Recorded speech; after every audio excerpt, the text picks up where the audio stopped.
Chapitre 123. En continuant la marche dans la plaine d'Esdraelon. Après l'incident, ils ont avancé en silence pendant quelque temps, mais quand ils sont arrivés à une bifurcation dans les champs, Jacques de Zébédée dit « Voilà, d'ici on va chez Michée. Mais y allons-nous encore? Certainement cet homme nous attend dans son domaine pour nous maltraiter. » Et pour t'empêcher de parler aux paysans, Jacques a raison. N'y va pas, conseille l'Iscariote. Ils m'attendent. Je leur ai envoyé dire que j'y vais. Leur cœur est en fête. Je suis l'ami qui vient les consoler. Tu iras une autre fois. Ils se résigneront, dit Judas en haussant les épaules. Toi, tu ne te résignes pas facilement quand on t'enlève une chose que tu espérais. Les miennes sont des choses sérieuses, les leurs. Et qu'y a-t-il de plus sérieux, plus grand, que la formation, le réconfort d'un cœur? Eux sont des cœurs que tout conspire à éloigner de la paix, de l'espérance, et ils n'ont qu'une espérance, celle de la vie future, et ils n'ont qu'un moyen pour y aller, mon aide. Oui, j'irai vers eux, au risque d'être lapidé. Non, frère, non, seigneur, disent ensemble le Zélote et Jacques d'Alphée. Cela ne servirait qu'à faire punir ces pauvres serviteurs. Tu n'as pas entendu, mais Giocana a dit « Jusqu'à présent j'ai supporté, mais maintenant je ne supporterai plus, et malheur au serviteur qui ira vers lui ou qui l'accueillera. C'est un réprouvé, c'est un démon.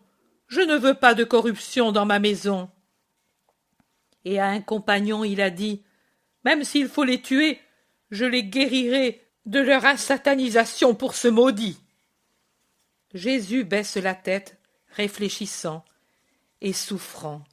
Sa douleur est visible. Les autres s'en affligent, mais que faire? C'est la sérénité pratique de Thomas qui dénoue la situation. Faisons ainsi. Restons ici jusqu'au crépuscule pour ne pas violer le sabbat. Pendant ce temps, l'un de nous va jusqu'aux maisons et il dit « En pleine nuit, près de la fontaine, hors de Séphoris. » Et nous, après le crépuscule, nous y allons et nous les attendons dans les bosquets qui sont au bas de la montagne sur laquelle se trouve Séphoris. Le maître parle à ces malheureux, les console, et à la première lueur du jour, ils retournent à leur maison. Nous, en franchissant la colline, nous allons à Nazareth. Thomas a raison, bravo Thomas, disent plusieurs. Mais Philippe fait remarquer « Et qui va les avertir? Il nous connaît tous et il peut nous voir. »« Que veux-tu insinuer ?» demande Judas agressif. « Moi, rien. Je dis que tu les connais parce que tu as été si longtemps au temple et que tu y as de bonnes amitiés. Tu t'en vantes toujours. À un ami, ils ne feront pas de mal, dit le doux André. Ne le pense pas, tu sais, que personne ne le pense. Si nous étions encore sous la protection de Claudia, peut-être je pourrais. Mais maintenant c'est fini, car maintenant, pour conclure, elle s'est désintéressée de nous. N'est-ce pas, maître? Claudia continue à admirer le sage. Elle n'a jamais rien fait de plus que cela.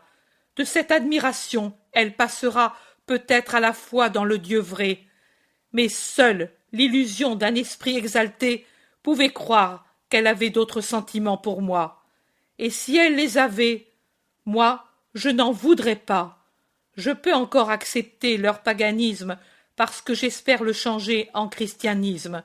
Je ne puis accepter ce qui serait de leur part idolâtrie, l'adoration d'un homme, pauvre idole, sur un pauvre trône humain. Jésus dit cela calmement, comme s'il faisait une instruction pour tous, mais le ton est si tranchant qu'il ne laisse aucun doute sur son intention et sur sa volonté de réprimer toute déviation en ce sens parmi les apôtres. Personne ne réplique en ce qui concerne la royauté humaine, mais il demande « Alors, Que fait-on pour les paysans? Thomas dit: Moi, j'y vais, c'est moi qui l'ai proposé. J'y vais si le maître le permet. Les pharisiens ne me mangeront sûrement pas. Vas-y, et que ta charité soit bénie. Ô maître, c'est si peu de chose. C'est une si grande chose, Thomas. Tu ressens les désirs de tes frères, Jésus et les paysans, et tu en as pitié.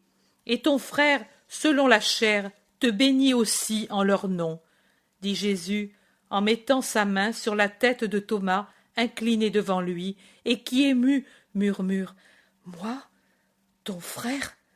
C'est trop d'honneur, mon Seigneur. Moi, ton serviteur.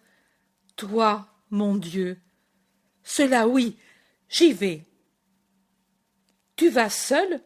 J'y vais aussi, disent le Thaddée et Pierre.